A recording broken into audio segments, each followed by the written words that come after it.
Hello, my name's Lisa Oliver from the UK, and thanks very much for taking the time to look at this video, which is an interview today. I'm with Penny Power, who is a world-renowned speaker, author, writer, mumpreneur, and founder of Ecademy in 1998. Yep.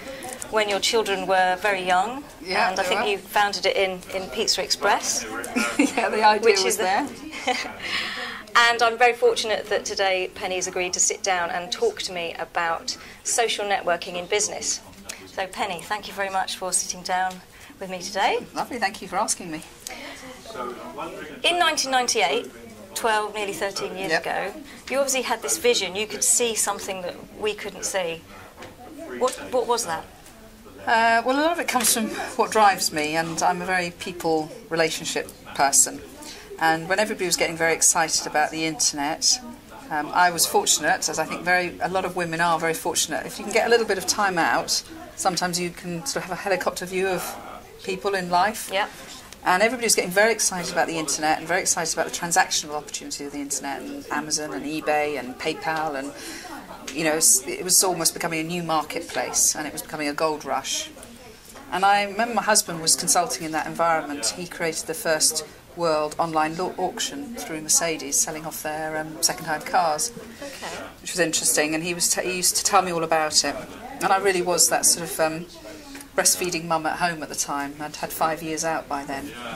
And he said to me, he told me, he used to keep me up to date with it. And then I said to him one day, you know, I don't see it in the way that everybody else sees it, because what I see is a world where if you've got everybody connected in the world, and they all had a profile about themselves, and they all had an attitude of being a friend rather than trying to be commercial towards one another, then we get an incredible humanity opportunity, because there's no barriers there's no geographical barriers, creed, race. So I was quite driven by the humanitarian opportunities that existed of everybody being connected. And I really liked the thought, the more I thought about it, is that I strongly believe it, that the better you are as a person, the more goodness you have, and the more you treat people well, obviously your reputation rises. And I think in a way they're reputation systems. And I think ultimately, if you play it forward, the people who are going to be able to feed themselves are the ones who have a supportive attitude towards others, because they're the ones that are going to be talked about most. They're going to spot the opportunities, they're going to be introduced to the opportunities. So I just saw them as people networks, and I wanted to create a place where small businesses could connect with one another and inspire, support, help each other. And so Ecademy was the first social network for business way back then, and there's obviously now, you know, a number of different social networks. I'm surprised that there are businesses. I went to a seminar a couple of days ago and we did a show of hands, and there are a lot of businesses that are still not using social media. Yeah. And these are businesses who conduct a lot of business over the internet, so they're not like they're offline businesses, so maybe you could understand it. Is it just a fad? I think there are a lot of people who are either completely avoiding it because they don't agree with it, they don't believe in it, but there are other people who are putting it off. What's your take on it? Well, I hope it isn't a fad. And this is going to be quite a long answer, because I think that there is a path that we could go down where it will self-destruct.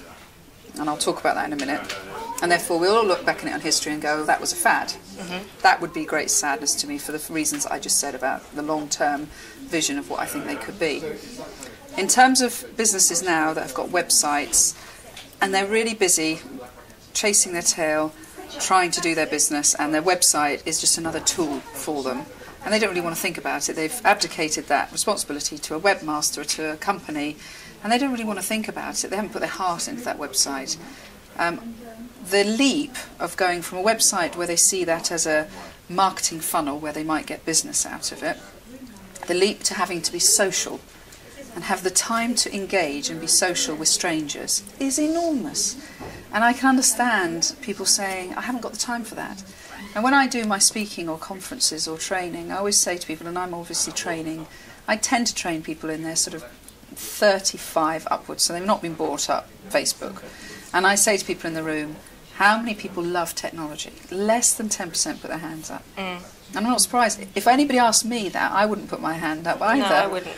What I love is what technology enables me to do. I love the fact that it's enabled me to grow a global business, grow a global brand, still be a very hands-on, full-on, dedicated mother and wife. I love the fact that I can work from home a lot, yet reach a world. Therefore, I've had to learn to love technology because of what it enables me to do. So I think that what you have to do is go through a phase of becoming aware of what this is and hope that you can find someone like you that can help you be more aware of it. Then you have to become motivated, and just like I've taken on a fitness coach, and so I think now I know what it's like to be coached, and I think actually I'm aware that I need to lose weight and get fit, and I'm motivated to do it, but the next stage is I need to understand how to do it, and then I have to start doing it. Then I have to create habits in my life so that what I'm doing has an impact. So there's 5 stages people have to go through, and now I know people will be listening to this and they'll be already exhausted thinking, well, that's why I don't want to do it. But the danger is that if you look at the marketplace of the future, children are building networks. You know, my daughter's 18, she's got a network of 3,000, my 16-year-old son's got a network of 1,500, my son who's 13's got a network of 300. And they are learning networking skills. I didn't learn networking skills until I was in my 20s, 30s even. I didn't understand the power of networking. They're already understanding that. So they will solve most of their business problems through their networks. They'll find most of their business opportunities through their networks. My daughter already stopped using eBay and she sells everything off her Facebook status because they know Hannah, they trust her, they like her, they know that she would look after her digital camera or her old BlackBerry or whatever. So when she puts up that she's selling something, it goes. And it's not on a point system or trust system like eBay. It's based on what do people think of Hannah. And so therefore I think to avoid it and procrastinate, very dangerous, very dangerous. But you have to find someone who's a friend and a companion, someone like you who sits down with someone and helps them to go on that journey. But you talked about habits. So you're a business, you think, okay, right, I'm going to embrace it, I'm going to do it. There are lots of different social networks out there, and if you've got to create habits for all of them, when you're a small business and you're delivering your product and your service, okay, you use someone like me or other social media experts to set up a strategy, but then you've still got to implement it. Have you got any... Well, firstly, do you need to join them all? Yeah, I know, that's a good one. Secondly, have you got any tips for managing it in your life? Well, I have built a global brand, members in over 200 countries. I do business in over 200 countries. And I've only ever used 3 tools. I've used Ecademy, and I grew that for people like me. I'm a small business and I'm building my brand through blogging and the search engine optimization. So I'm using Ecademy. Yeah. I'm using Twitter. I believe hugely in Twitter. I think Twitter is phenomenal, and I think learning how to use Twitter is a big skill that people have to learn. And then I use YouTube, because creating videos like this is fantastic. You share your knowledge, you allow people to watch you when in their time zone when it suits them. So those are 3 things I think are really important for a business person to learn. Now there's LinkedIn, if you like a corporate environment. That doesn't suit me, that environment. And there's Facebook, if you like a full-on social environment. I like the mixture of doing business in a social way, so I like being in Ecademy where everybody's in business and they're socialising with one another. And that sounds like a big plug, but it's the advice I would give somebody in business. But there, you know, I don't think you have to go mad. What I've set up feeds that whenever I blog on Ecademy, a link to that blog goes into Ecademy, it goes into Facebook, goes into Twitter, it goes into LinkedIn, and I do have conversations in those places in a reactive way. When somebody comments on that status, I then start to network in those places. So I will take my conversation to the other networks, but I'm not proactively busy on them. You've got a presence on all of them. I've got a presence. Yeah, okay. I've got a presence on a lot of networks, and that's just about working with somebody to decide where is your central point, and then how are you distributing your content out from there. So that's, and then my habits. Well, I love blogging because I've learned that it's a fantastic way. I really truly understand the difference I can make, and that's very critical. Now I understand the difference I can make when I'm blogging. I enjoy the feeling, like I'm enjoying this, sharing some knowledge. So to me it's a joy to blog, and so for me to come up with themes of blogs a couple of times a week is not hard because I'm so passionate about that. So you have to become passionate. If you go into it in a predatory way where you're just looking for a sale, then it's going to sound like an advert and not nice. So I do think you need to blog regularly, once, twice a week if you can. I think you have to tweet regularly, because if you've got followers, then you should be leading them with your thoughts and therefore keep feeding them. And I take responsibility for my followers, and I want to keep inspiring them. I don't just link them to my thoughts, I link them to thoughts coming out of government, thoughts coming from the IOD, from the Chamber of Commerce, from thoughts about Facebook, LinkedIn, whatever I think is relevant for a small business to learn. So I want to feed them that thought, so I do tweet regularly. And then I think it's important to have opportunities like this, where I'm creating videos with people and I can share that. And therefore the habits are that I make sure that I'm visible every day in some way. Now what I said earlier was about the possibility of the destruction. Yeah. And the thing that I worry about, the way I think that it could completely implode, is that I love the fact that these are social networks. That's what I love.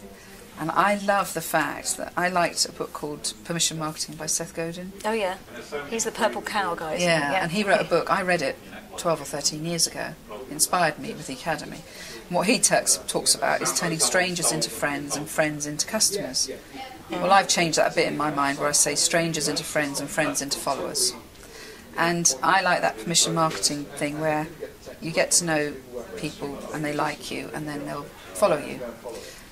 And I think that's what the promise of the internet is, that we're being social to one another, like we're inside a pub, and I know that you're a plumber, but you don't talk to me about plumbing all the time, but if I have a problem, I'd always go to you. But I like you because you like my dog, and you talk to me about my mother being unwell or whatever. That's why I like you.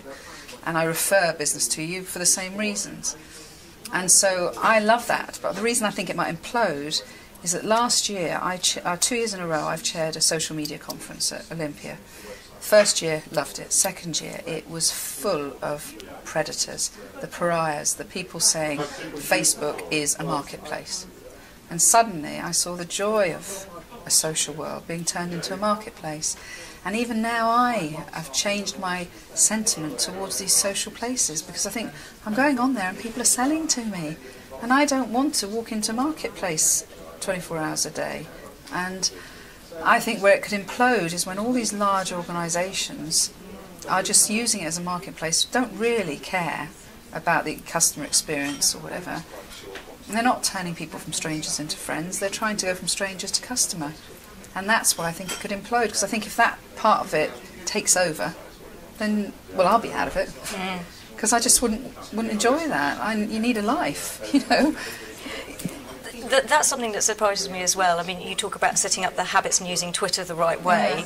Twitter is obviously micro-blogging, and you're talking about giving value and sharing, and you didn't once mention selling, but there are lots of people out there who are using Twitter to broadcast their sales message, and that's all they're doing. And that's all they're doing. Or to abuse or insult.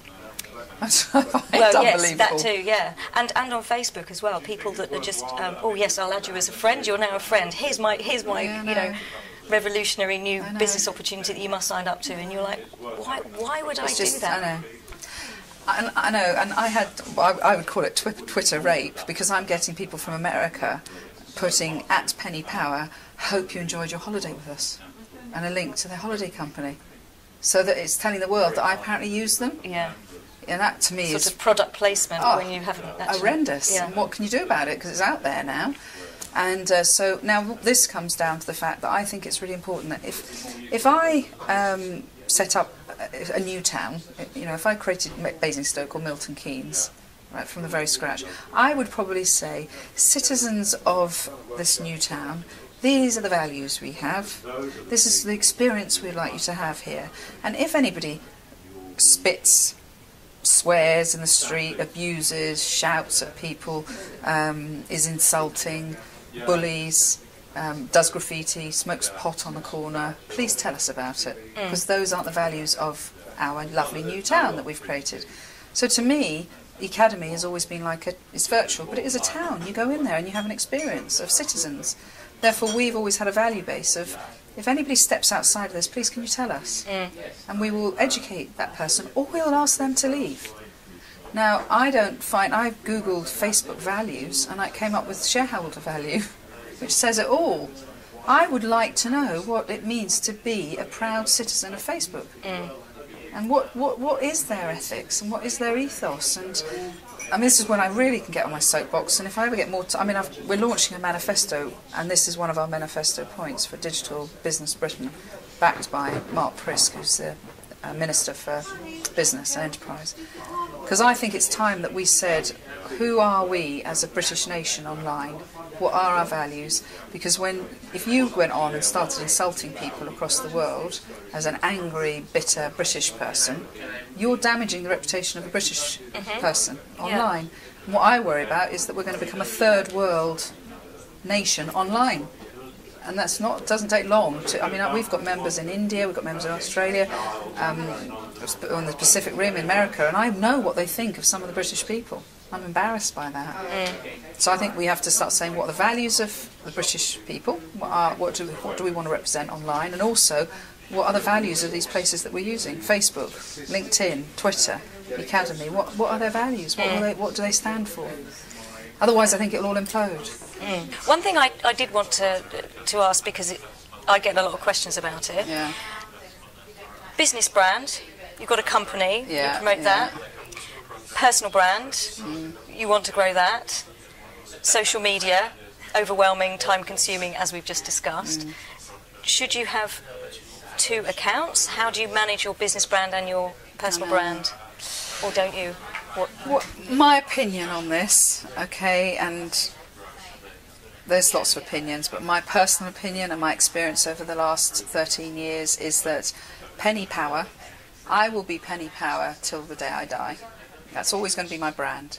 And Penny Power has a lot of values, hopefully is likeable most of the time. Some people might not like them. But over time I create a following to who I am as a person and the way that I contribute to people and their knowledge. And whatever I'm doing in my life, I remain the constant. And I always think about the fact that when I worked for a company in High Wycombe, a computer company, when I worked really hard for 2 years, did a huge amount for that company, and when I left I had to start from scratch. I didn't have any of names and addresses, unless you stole them out of the company. Yeah. You had to start your network from scratch. And I think that if you build your brand around, this is the business I'm doing at the moment, well, you won't be doing that business in 30 years, in 40 years, in 10 years, in 5 years. You'll be doing a different version of that, whereas you are a constant. And I think I want to when I'm on Twitter and somebody sends me a message and they're not their name, I can't engage with them. I can't write back to them. I like to write back and say, thanks Lisa, great to see you. And so to me, the personal brand is the most critical part of this. And I think as people go through Facebook and they grow their networks, they're growing it from a name, aren't they? My daughter, Hannah Power, will always be Hannah Power. Well, no, she'll get married, won't she? But she might keep the she name. Might keep her name. So I think it's very important to build your personal brand, but bring the two together. The challenge is that I don't want to bore my Facebook friends' mums at school with my business thoughts. Yeah. So maybe, and at the moment, not many of my friends are on Facebook, because I'm 46, so I suppose most of my friends aren't there yet, they're not really thinking a lot about it. I suppose really in time, if I want to really start having a social life online, I would actually start another account. That's where I'd put my holiday photos, that's where I'd share thoughts with my daughter when she goes off to university. I actually would have a separate account for Penny Power Social. Or the social networks will become more sophisticated, so you can filter it down. So the privacy settings will change so that it becomes a bit more. Yeah, that would be nice, complex, wouldn't it? So you can filter. Yeah, sophisticated. Yeah, that would be good, wouldn't it? Yeah. So it's a big subject for people, isn't it?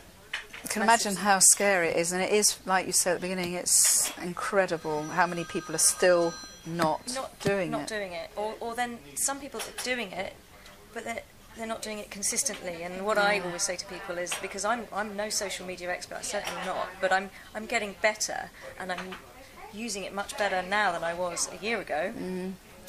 When typically people would tweet about what they had for breakfast and things. And, I think you've got to just create a mix where you're displaying your personality, you're sharing, you're informing. You know, there's a little there's sales message in there as well, that ultimately going into you. But I think it's like a newspaper. You know, I live in Farnham, so I'd love to have a column in the Farnham Herald, and people would read that, and I might get a bit of my sense of humour in it, and I would share my thoughts. And I think that that's what you want to do. You want to be a columnist. You don't want to be someone taking out a classified ad in the back of a newspaper all the time, because nobody follows that. I like that analogy. But you would follow a columnist.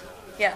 And it's just having the mindset of, why would someone follow me? They'd have to find me likeable, fun, opinionated in some exciting way, whatever. They follow me because of that. They won't follow me because I keep putting an advert in a newspaper. Yeah. Great. Well, brings me to the end of our little chat in conversation with Penny Power. Thanks very much for your time. Thank you. And, wonderful. Yeah, great. Thank you. So that's Lisa Oliver signing off, and thanks very much for watching.